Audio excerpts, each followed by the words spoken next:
Mehriban illeşler biz bugünkü gepleşigimizi Gözel paýtagtymyzda yerleşýän Aşgabat Kinokonsert merkezine ýazg etmegi makul bildik. Biziň hem häzirki söhbetdeşimiz Owuzhan Adannaky Türkmen Film Birleşiginiň döredüjilik işleri boýunça ornmasary Sahsalih Bayramow. Sahsalih, biz sizi gepleşigimizi hoş gördük. Inha görüşme diýäli gahrman arkadagy serdarymyzyň ýol başçylygyna ähli ulgamlarda siyasatda, iqtisadiyyatda, ilimde, bilimde, medeniyette, sungatda uly ösüşler gadanylýar. Bizim medeniyetimiz, sungatymyz gülleye, gül açýar. Bugünkü günde Türkmen medeniyetini dünýä tanaýar. Gahrman arkadagy serdarymyzyň ýol başçylygyna bir näçe filmler daşary ýurtlara gidip gowy bir bayrakly orunlara şeýle hem bir iýilimiziň, halkymyzyň bir söýgüsine münasip boldy da Sahsalih. İlki bilen şu Owuzhan Adannaky Türkmen Film Birleşiginiň şu günler köwüne alyp barýan işler hakynda bir söhbetdeşlige başlaýan. Türkmenistan diyarımızda gün taýyn ösýän, öldüreýän watanymyzda haýsy uğurlar boýunça alsaňyzam da hormatly arkadaşly serdarymyzyň başçylygynda biziň haýsy ulgamyz alamyzda ösüşleri beslenýär. Biziň medeniýet sungat işgärleriniň kino sungaty barada söhbet açylanda biziň ýaş kino rejissörlerimizin şu kino sungatyna gelmegi bilen ýaş kino rejissörlerimizin şuňa Türkmen halkynyň özüniň milliligini, Türkmen halkynyň ösüşlerini beýan edýän bir näçe filmler soňky döwürde özüňizem şaýatsaňyz Türkmen teleýaýlanlarynda görkezilip başlandy. Şol ýaşlarymyzyň özüniň şu watana bolan söýgüsini, şu öz milliligine bolan söýgüsini beýan edip şonu dünýä tanıtmakda ulu işleri amala ajraýarlar. Owuzhan Adannaky Türkmen Film Birleşiginde ine ýaňy ýakynda suwat töçürilen bir näçe filmlerimiz bar. Ine Gyzyl Kurty adly filmini men özüm suwat töçürdüm. Ondan soň Matmuly Pragymyzyň Isterin adly goşgusy esasında Arslan Eýberdiýewiň suwat töçüren filmi ýa-da diýjekmi Wopay Şamguliýewiň Çapar adly filmi ýene-de Anadolu Täşlifiň Binyan adly filmin Aşgabat Sit bilen baglanyşykly ýa taslamaların üstünde işlenen bir film bar, ýaşlar bilen baglanyşykly. Şonuň ýaly ýene-de bir näçe ýaş kino rejissörlerimizin suwat töçürilen çeper hem dokumental filmlerini mysal getirmek bolýar. Şolaň ählisine de Sahsalih şol tanışdyrdyş dabaralarına biz gatnaşdyk. Şol artistler bilen duşuşdyk. İl halkymyz şeýle şol filmleri gyzyklanma bilen tomaşa etdiler. Öýlerine şeýle uly täsir galdyrandan aýtdylar. Sebäbi bu filmleň hermesem bir-birinden gyzykly. Dogry bilýäňiz.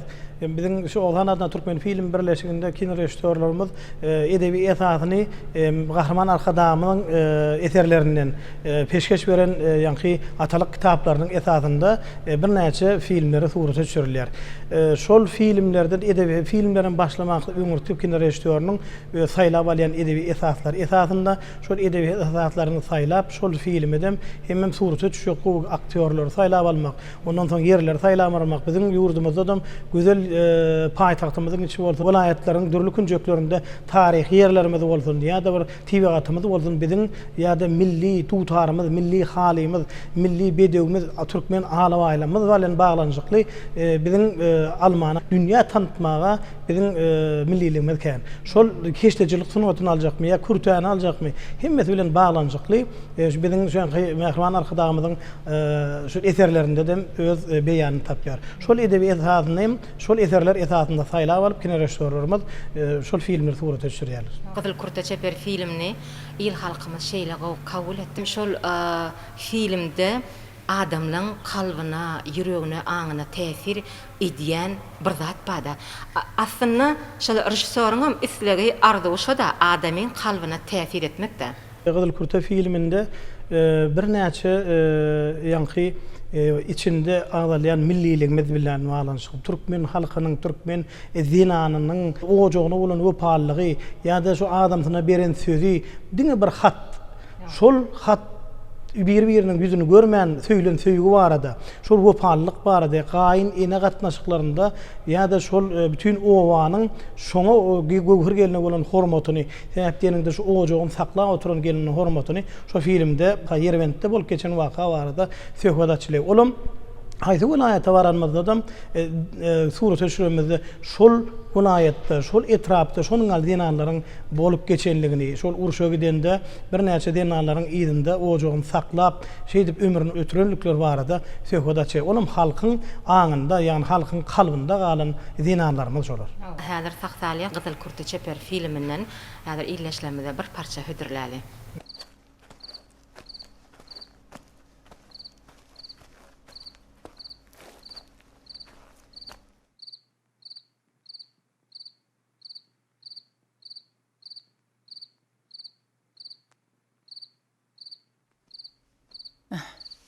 Enesi, Sen mi kızım? gerek zadınız var mı?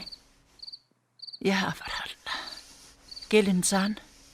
Şu köşöcüge bir gözün aylak kaysana valam. Bar. Bor enes, bor. Şu çırhan Allah.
Mehriban ileşler biz yok ötteşlüğümüz devam edýär.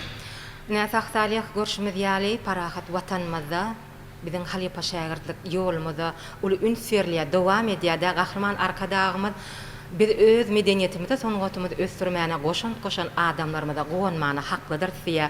Biz hem gahrman arkadagymyzyň bu aýdan sözlerinden uğralyp kino sungatyna, teatr sungatyna üçmejek ýyz goýup giden bir näçe halipalarymyzyň ömür döredijiligi barada gepleşik etdik. Kino sungatyny üçmejek ýyz goýan halipalarymyzyň biri kino rejissör, Türkmenistanyň halk artisti Altygarlyw.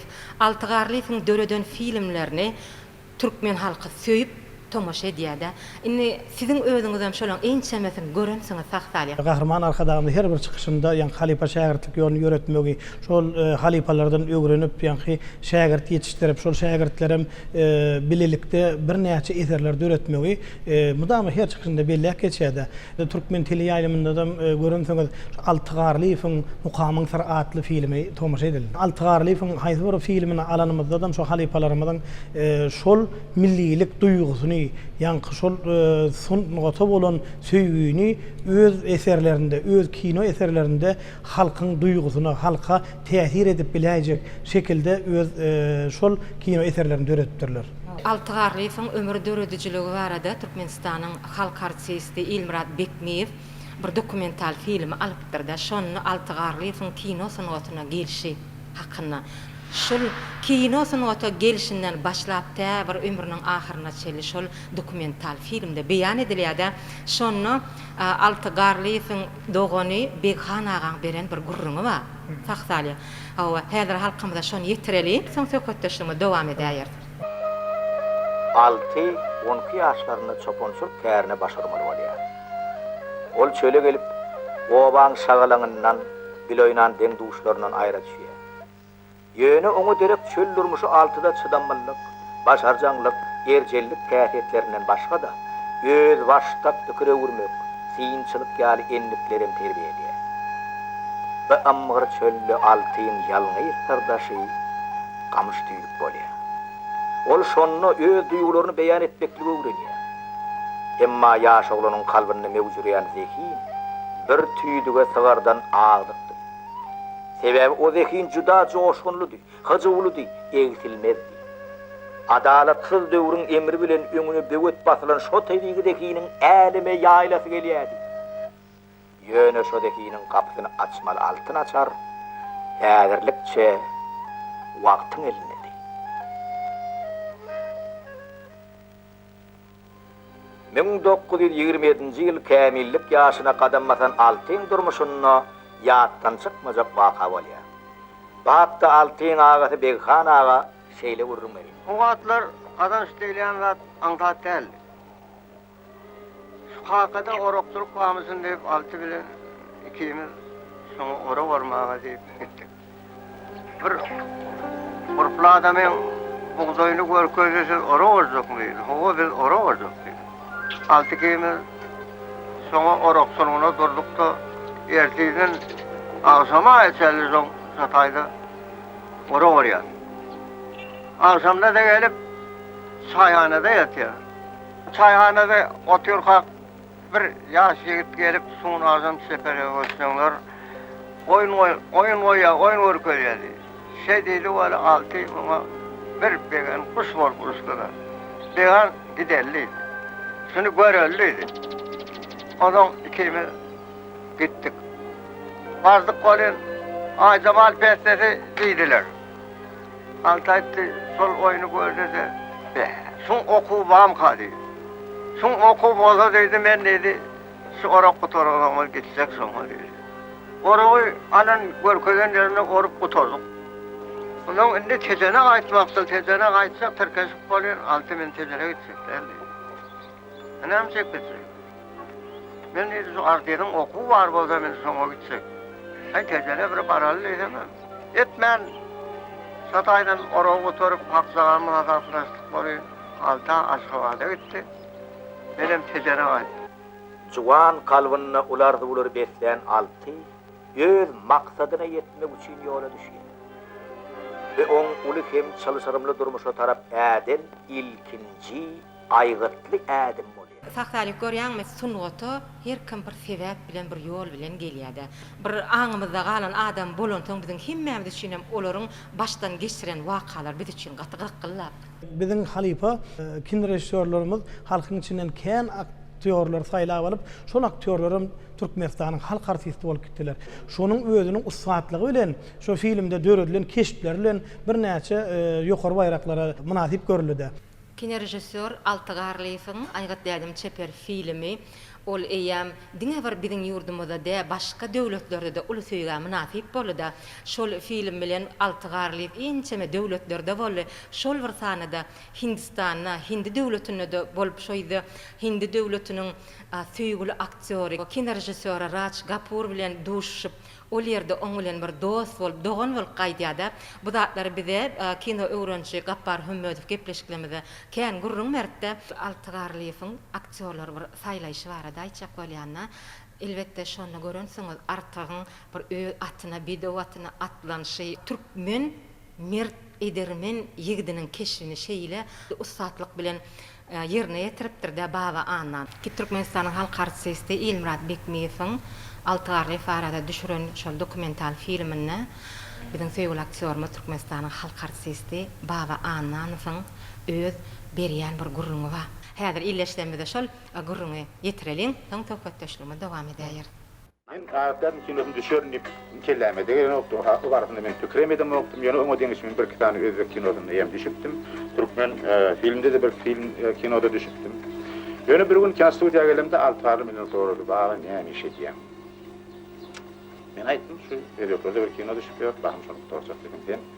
Şu senariýany okap görsene." Maňa aýatladymy senariýany. Men okap gördüm. Evet, o tarafta men kino şöpünde teredem okuyun. Hayır oğlum bana verir ki aktör hükmünde okap. Hayır oğlum bana verir ki diyen fikirlerini okudum. Ben birinci gün okak kelimde okudum. Getirip derdim. Ne yıl haladım? Doğrusu men halamadım. Sebäbi öňmen romanı gat o görýärdim köp bir näse okap. Şol senariýany halamadım. Ýöne alta men halamadım diýip gaýdyp bilemok. Elbetde senariýa. Diýen dedim şo boldy. Onu oralardan näme oýnajak? Oň bir öýüniň bir şeyler aydınına gurrun edene bir şeyler ýagdaý bolýardy birden. Güýdümel soraýa. Ýa-da soramyjak gadynyň soraman erti, büýüdüň toňsun geçe, altyna koýdy. Üçlenji dördlenji onu taňa ýoşdyryp aýdaldy. Aşaw menden sorady. Haýyr roly oýnadyn gelýär. Haýyr roly göreňine tutdy. Men bolşy aýtdym. Artga fikremedim, o hakda gurrun etmedim. Onu haçana mağı aşırı çolardan biri var diye, o da başkalardan birini verirdim dedim. Yanıma dedi, yine öyle okak görse, yine öyle okak görse. Ondan gelemden soň şekilen safar okak gör diyenden eýýä menne bir hilek bir korku başlady. Korkum da ýanyň şatlyk boldy ýa-bi. İkilençi safar okak, şoňa da ünit ber, diýip artyga aýtmady, senariýa bolmaz, muny ünit ber diýip aýdan ha, artygyň rol diýip pikir eýýän menne. Eýda bol. Artygyň eşigini geýdim. Wagt geçdi.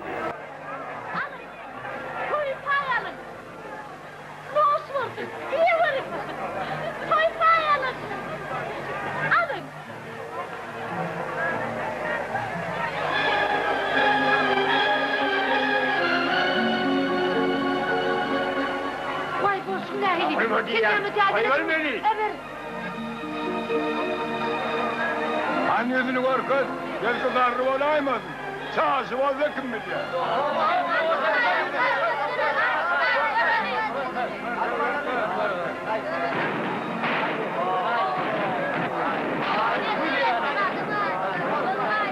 Yine gelini şuna diyeysen, bu kıyıya ne edip veriyle ama top böyle ne oldu mu daha?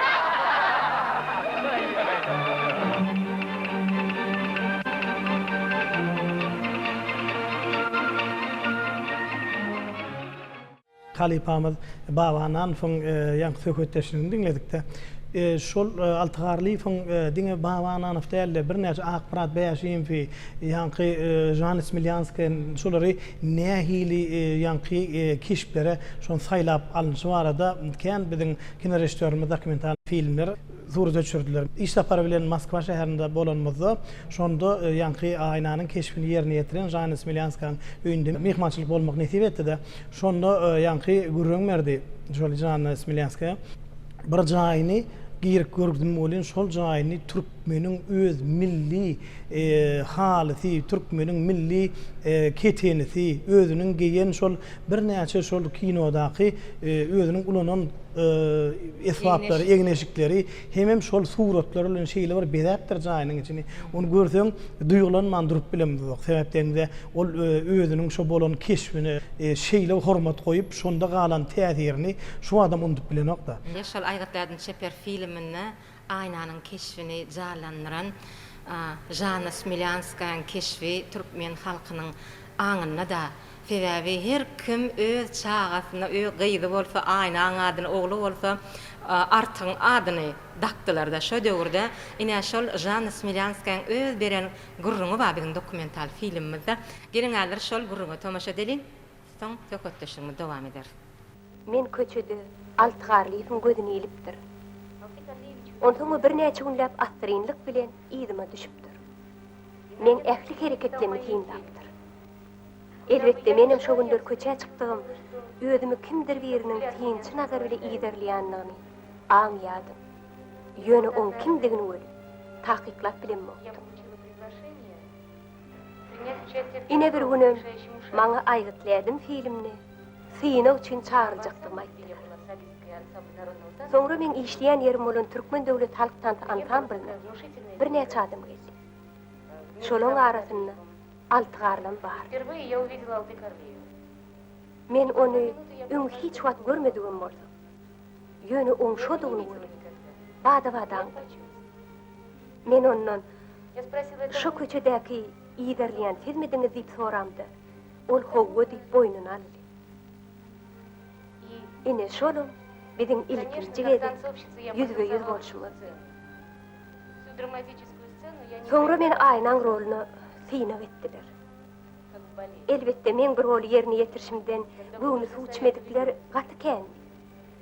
Olar bir agızdan men bir rolun hüddetinden gelip bilmejegimi tekrarlaýardylar. Näme üçin men aktrisa däl, tanysçymyşym. Men bir rolu oňarjakdymy, diňe ýekejady. Bütün dürküle ananýady. Olum altıgarlydy.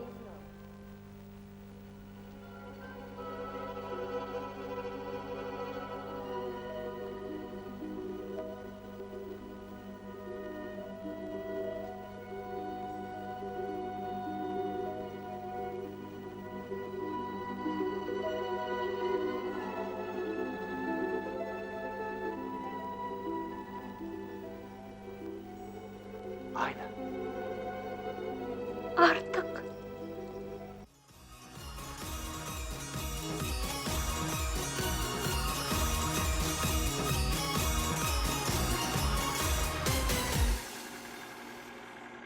Merhaban iyileşler bizi kötüşümü devam ediyor. Saxtalıq şu wagt bir ajaýyp filmler hakkında bir gurruna döwetýärsem, şol filmlerin içinde yine bir ýatlamaly şu Altygarlyýewiň Magtumuly çeper filmi. Akıllar şahyrmy Magtumuly Praga türkmen halky gaty ul hormat goýýar. Magtumul Pragynyň her bir şygyryny gadala gaplap onu nisle geçirip gelýärdi. Şu Altygarlyýew Magtumuly çeper filmini almakçı bolana inçeme aýlap şol Magtumuly atamyzyň kitaplaryny okapdyr. Ol Magtumula goýan hormaty türkmen halkynyň Magtumuly bilen baglanjykly birnäçe o başyndan geçiren wakalary halka ýetirmek üçin hökümet suratda şol eseriň içinde ýaşamaly. Magtumul çeper filminde Türkmenistanyň halk artisti Homot Mülük Magtumul Pragynyň keşfini şeýle ussatlyk bilen ýerine ýetiripdirdi. Gelin häzir mehriban eýleşler şu pursatda Magtumul çeper filminden bir parça tamaşa edelim.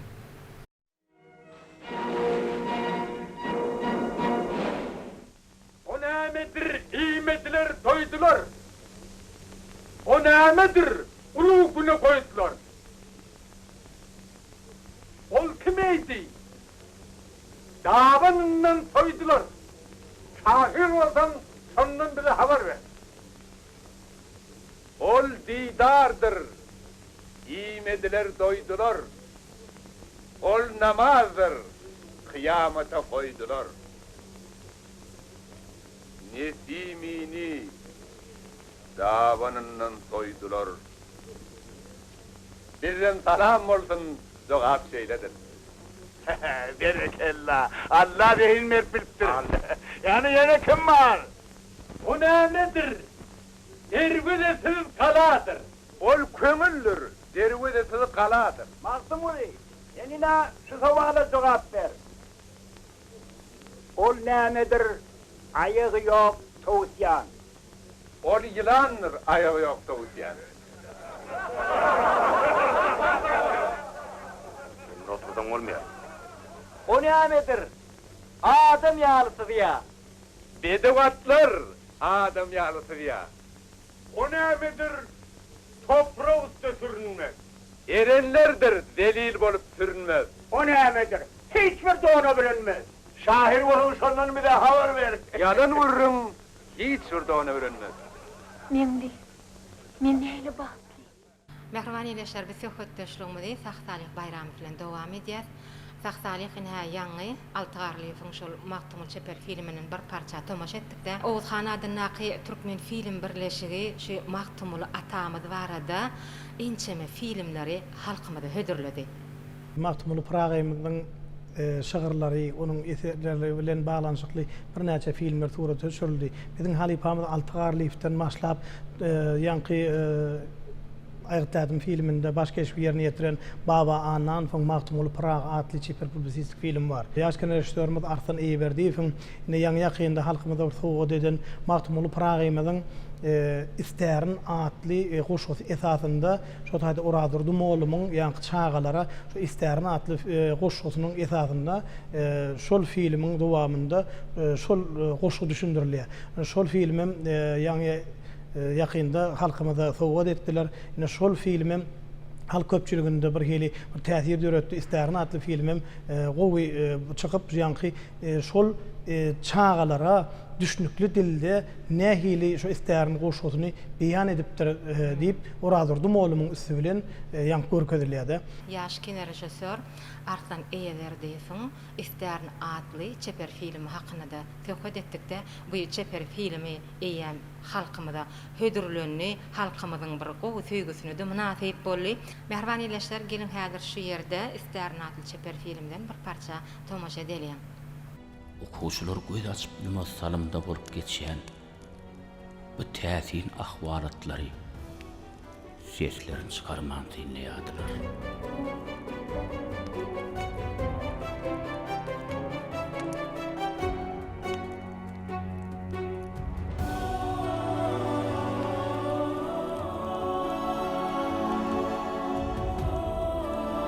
Adı diýer, bile sapasıröli, eýse iýbereli, sinap göreli.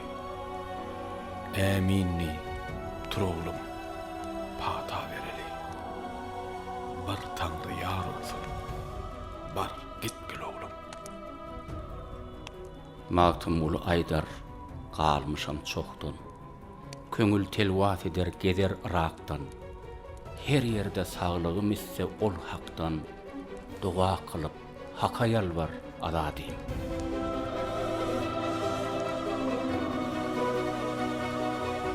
Döwlet Mehmet adady, ak pata verip, herdemdi Magtymul öýüni dünýä siýahatyna ýollady. Muallim, atamyz nire barya? İtigin gözlemäň. Başga bir tarapdan aýdanda bolsa, bütün älim jahyny turj edip onnak barça barlyklary özünden jan teni bilen döwmek barya.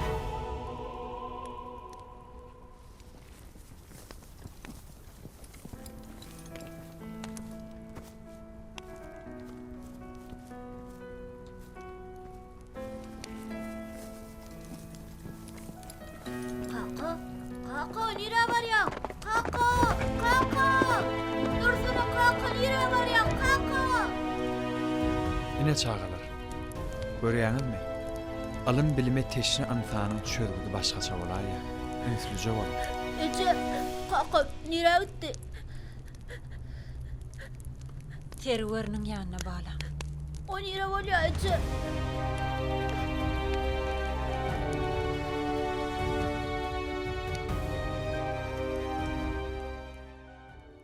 Mehriban eleşer bize hötdeşimi dowam edýär. Saksalyk elbetde Owulhan adynaky türkmen film birleşigi bir-birinden täsirli filmler halkymyza hödürläp gelýär.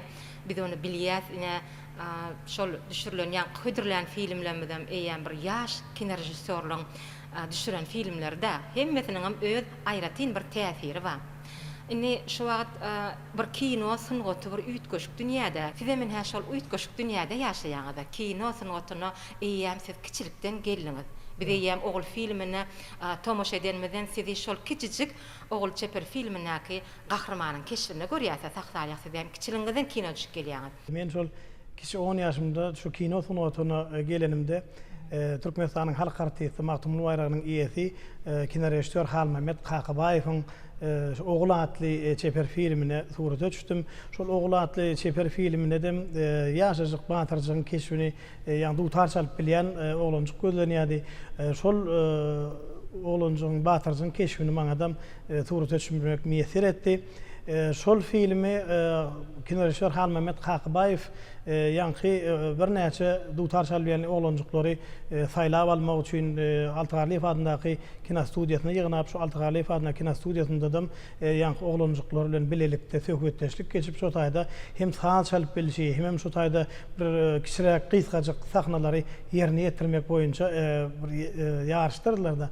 Şu taýda näsibem çekip şol ýanky filmi baş keşbi canlandyrmak nesip etdi.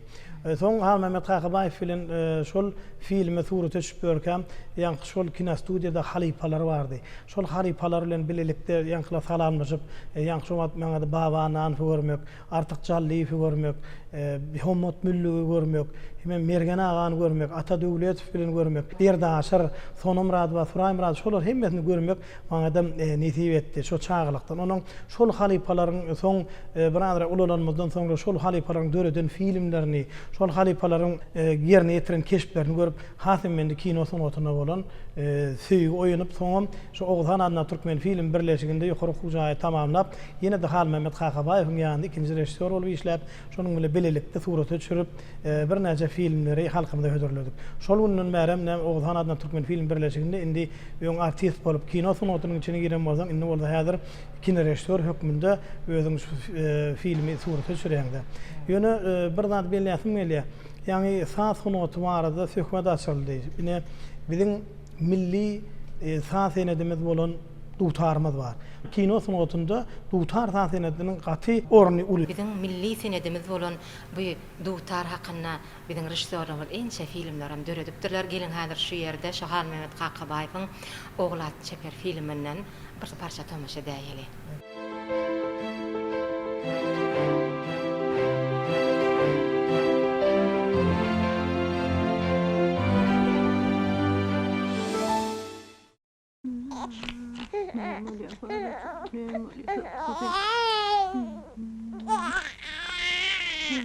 Maralcan, näme boldy? Goýar ýerde goýmady. Ay ne bileyim. Näme bolýanny bilemok. Belki kulucuk zada agyrýandyr. Maral, bir yerinin öýüne girip, tormanda adyn almak.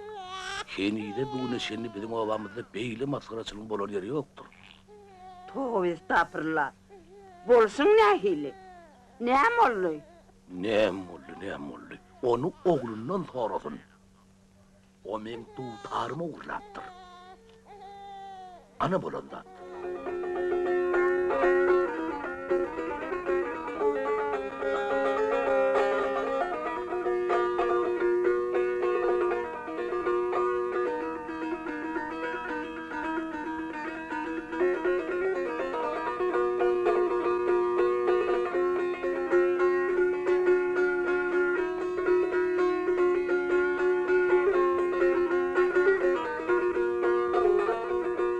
Bulat Mansurowyň Şükürbaşy Çeper filmim gönnün gönü bizim milli sap guralymyz bir dutara bagşlanan.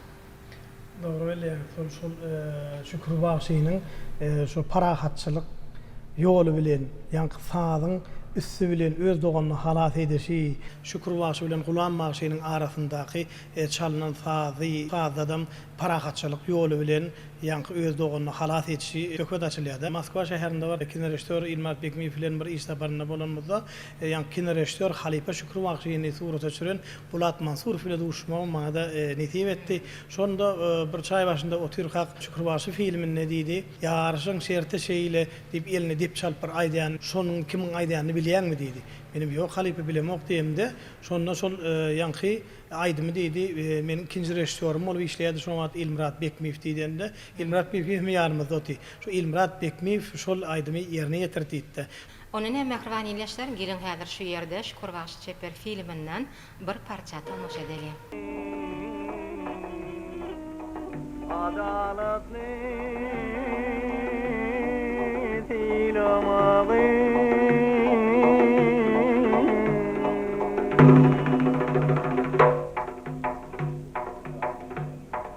yarışın şerti şeyle yeňte şükrüň tutary yetirlikden boşamaly sizin kan düşmanyňyz onuň boldy didary onuň boldy didary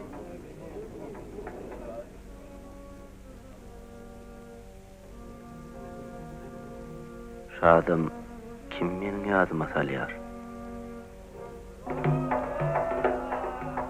Yende Gulam sazy, bolmaly oň filagy, galam gaşda wurdaşly, al ýaňak türkmenleri. Al ýaňak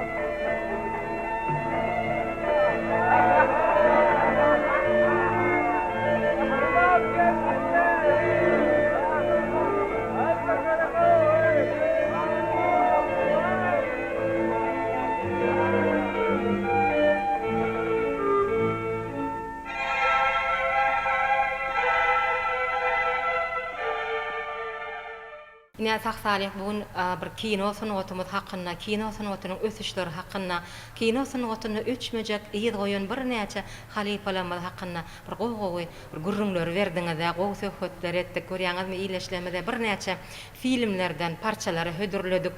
Görýäsä ine ýurdumyzda medeniýetimiz, sanatymyz bugün günü gahrman arkadagymyzyň arkadaly serdarymyň ýol başçylygyna öfýä, gülleýä, goý elmi dama biziň medeniýetimiz, sungatymyz güllesin, gülaşdyn. Oğuzhan adyna Türkmen film birleşigi nisip bolsa ilimide, il halkymyza ýene-de ajaýyp eserler, hödürler, size işiňizde ul üstünlikler ardy edýär. Sağ olun sana. Bizim medeniýetimizi, sungatymyzy östürýän, kino sungatyny dünýä tanıtmakda alyp barýan işler üçin Gahrman arkadagy serdarymyza sağ bolsun aýdýan, goý arkadagy serdarymyzyň ömrüde jan sağ bolsun, tutýan tutumlary mundan belent bolsun. Ata baba gelýän arkama arka Türkmen sungatyna goýdyňyz sarpa, watana çyn hosar, howanlar halka, sağ bol Gahrmanym, sağ bol arkada. Sungatymyzyň haqqy owanlary Gahrman arkadagy serdarymyzyň ilmi dama janlarynyň sağ tutýan tutumly işleriniň diňe rawaşlyklary weslenmegini tüýsüreňizden arzu edip gepleşigimizi geçirip gotarýar.